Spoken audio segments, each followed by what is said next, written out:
Bon matin à tous. Je sais pas s'il va en avoir qui se connectent. Bonjour. Bon matin. Je viens vous retrouver un petit peu plus tard ce matin pour faire une autre petite capsule sur les pics qui bloquent chez la majeure partie de la clientèle qui vient de me voir. Donc, des éléments qui peuvent être en type de qualité très bénéfique, mais qui peuvent entraîner toutes sortes de blocages. Donc, si quelqu'un est là, faites-moi un petit coucou, juste pour m'assurer que le son et l'image est bonne. Donc, j'avais vraiment hâte de venir te parler de ce quatrième P, en fait, qui remporte la quatrième position, et non la moindre, selon moi, c'est le perfectionnisme et ceux qui le sont. Très belle qualité de perfectionnisme, hein, tout comme la performance. Je l'ai mentionné hier. Si vous n'avez pas vu la vidéo, je vous invite à aller voir celle que j'ai faite depuis le début de la semaine, où je parle des 5 principaux P qui amènent toutes sortes de blocages chez les gens qui viennent me consulter. Donc, le perfectionnisme, alors j'y vais avec la définition propre hein, du dictionnaire pour que vous puissiez vous faire une tête là-dessus. C'est la tendance à faire tout avec un souci exagéré du détail, donc même à la perfection pour amener une tâche à bien. Donc, encore une fois, quand c'est équilibré, excellente qualité. Évidemment, c'est très utile dans bien des métiers, dans bien des sphères de votre vie où ce souci du détail-là pour bien faire une tâche va être pertinent. Toutefois, encore, comme je disais hier par rapport à la performance, c'est de faire attention parce que ça peut devenir une problématique ou une épine dans le pied. Parce que quand on a tendance à vouloir tellement bien faire les choses à la perfection, et si en plus on est doté d'une personnalité de type performant, ça peut nous amener à faire quoi? À vivre la procrastination. Donc là, je suis en train de tout faire les P à l'envers, vous allez comprendre le lien qu'il y a entre chacun d'entre eux. Parce que l'un ne vient pas sans l'autre. C'est-à-dire qu'à un moment donné, je peux être quelqu'un de très perfectionniste, je peux être quelqu'un de performant dans la vie, mais tout ça peut m'amener à vivre beaucoup de pression et des exigences que je me suis imposées ou peut-être que de l'extérieur à travers des croyances limitantes, j'ai senti que c'était nécessaire de vraiment parfaire à la perfection. Donc, évidemment, moi, je vous invite à visiter encore une fois tout ce qui est relation au niveau du père hein, par rapport à la performance. Je vous invite à vous poser la question suivante. En quoi c'est dangereux de ne pas exécuter une tâche à la perfection? Qu'est-ce qui pourrait arriver si ce n'est pas vraiment parfait, parfait, parfait?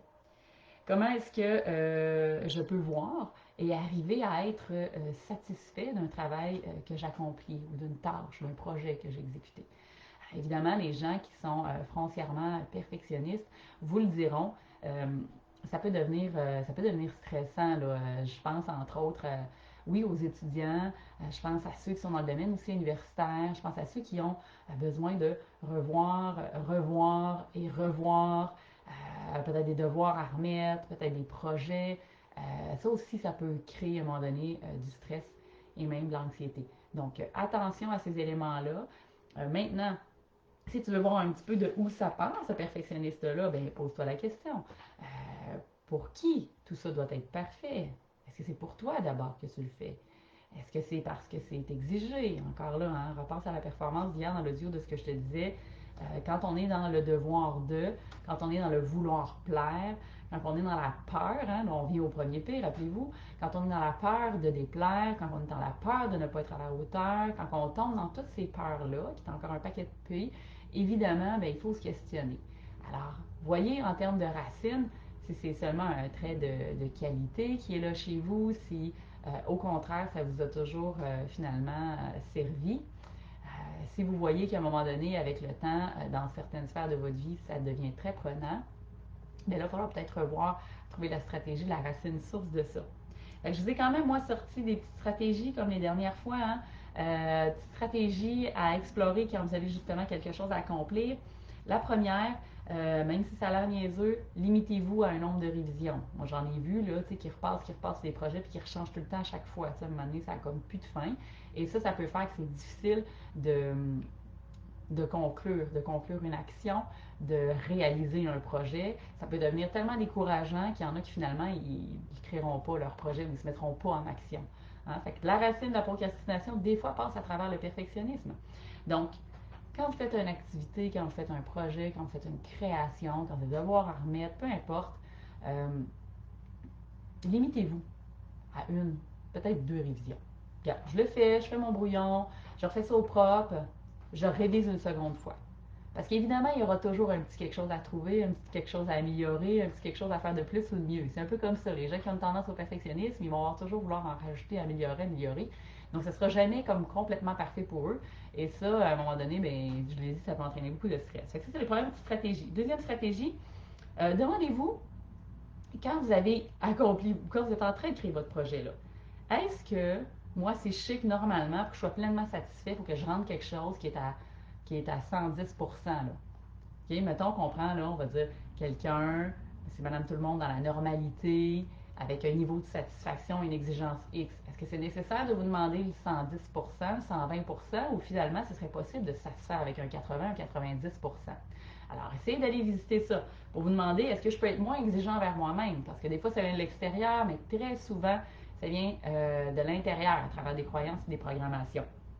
Alors, demande-toi si c'était quelqu'un d'autre qui l'avait fait, qui serait satisfait avec un 80%, si quand toi tu as fait ton travail, si cette personne-là serait satisfaite aussi. Donc, prends la perspective, retire-toi un peu de l'état émotif dans la qualité quand tu vois que toute cette sphère-là part au niveau du perfectionnement. L'autre stratégie que je veux te donner, euh, est-ce que tu arrives à te féliciter? Est-ce que tu arrives à être dans la gratitude, à être fier de toi? Quand tu as terminé et tu as complété ce projet-là, est-ce que tu arrives à te féliciter et à dire hey, merci, puis wow, je suis fier, puis wow, je suis satisfait de ce que j'ai créé? Permets-toi de te féliciter et de donner des tapes dans le dos. Parce que des fois, dans l'inconscient, on peut vouloir plaire beaucoup, être parfait beaucoup pour les autres, puis on se rend compte que ça crée un stress énorme sur nos épaules, puis beaucoup de pression, puis au final, à l'intérieur de soi, on n'a peut-être pas besoin de ça. Alors pour ça, il faut que tu apprennes à nourrir en petite racine de fond ton estime personnelle pour apprendre à aimer puis à apprécier ce que tu fais, puis ce que tu rends. Fait que ça, c'est mon autre petite stratégie. Puis aujourd'hui, j'ai été inspirée, fait que j'ai le goût de vous dire un petit mantra qui m'est venu quand j'ai écrit sur ce thé-là. Un petit mantra que je vais vous inviter à dire, si vous le souhaitez, au moins 3 fois par jour. Ça peut être même avant d'accomplir quelque chose ou après avoir accompli ou n'importe quoi dans la journée. Tu peux me le faire en te regardant devant le miroir, c'est encore plus puissant. Donc, le mantra, c'est le suivant. Je m'accepte tel que je suis, dans toutes mes imperfections, avec amour, indulgence et humilité envers moi-même. Donc, tu pourras t'amuser à le répéter, je te le redis, tu pourras le prendre en note, te l'écrire des post-it, le mettre dans ton miroir. Je m'accepte tel que je suis dans toutes mes imperfections, avec amour, indulgence, humilité envers moi-même. Donc, ici et maintenant, vous pouvez ajouter ça comme commandement, c'est toujours puissant. Fait que ça, c'est le petit mantra que j'avais le goût de vous partager. Fait que ça ressemble à ça, ma petite formule autour du perfectionnement. Fait que explorer les pistes de réflexion que je viens vous donner. Puis pour celles et ceux que ça pourrait intéresser, évidemment, aujourd'hui, c'est le Black Friday. Donc, je le rappelle ici pour ceux qui n'auraient pas vu les autres audios. Alors, mon programme d'accompagnement en ligne, Harmonise-toi, va être à 40% de rabais. Les inscriptions se terminent le 30 novembre. Donc, c'est vraiment un moment unique pour t'offrir ce grand travail-là de transformation intérieure. Je t'expose un petit peu ici chacun des modules pour que tu puisses voir si ça résonne en toi. Donc, le premier module est vraiment question d'aller reconnecter avec ton enfant intérieur. Donc, évidemment, pour aller visiter les différentes blessures qui sont là. Le deuxième module, c'est vraiment d'aller reconnecter avec ta déesse, avec le féminin sacré, avec la femme qui est en toi. Dans le troisième module, on aborde la reconnexion à cet amour inconditionnel-là, donc la relation avec la mère, la terre-mère Gaïa. Dans le quatrième module, on aborde, comme je l'ai dit un petit peu hier, tout ce qui est l'énergie yang, la relation avec le père, donc se reconnecter avec son masculin sacré et se libérer de ces blessures-là qu'on peut porter dans toute la lignée, dans toute notre transgénérationnelle avec nos ancêtres. Et le cinquième module fait beaucoup référence à ce que je viens de vous parler aujourd'hui autour du perfectionnisme, la reconnexion, la reconnaissance de sa valeur. Donc, en quoi je me permets d'accéder à toute l'abondance dans ma vie. On parle de loi d'attraction dans ce module-là. On parle évidemment d'estime personnelle, d'amour de soi. Et dans le sixième module, que je suis en train un peu de refaire et de revoir pour approfondir davantage, il va être question de mission de vie, de mission d'âme, de but de vie, de qu'est-ce que je suis venue incarner, c'est quoi mes défis, c'est quoi mon objectif dans mon plan de vie à venir atteindre ici.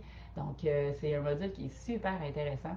Fait que si ça te parle, tout ça, si toi, tu as le goût vraiment d'harmoniser l'ensemble des sphères de ta vie, de faire un grand travail de fond, un travail intérieur, évidemment, ça s'adresse aux femmes, aux mères, aux sœurs, aux filles qui sont engagées et qui sont vraiment prêtes à transformer, à s'offrir ça pour le changement vibratoire. Hein, parce qu'on ne se le cachera pas, tout ça en décembre, avant le changement de cycle en 2021. Donc, c'est un bon wrap-up pour aller faire un ménage de tout ça. Donc, moi, je te salue, je te souhaite une magnifique journée. On se retrouve lundi pour que je vienne te parler du cinquième et dernier P. Alors, j'ai bien hâte de voir. Écris-moi en commentaire si ça te parle celui-là, puis viens me dire si tu penses savoir c'est quoi le prochain P que je vais te parler. Bonne journée à toi!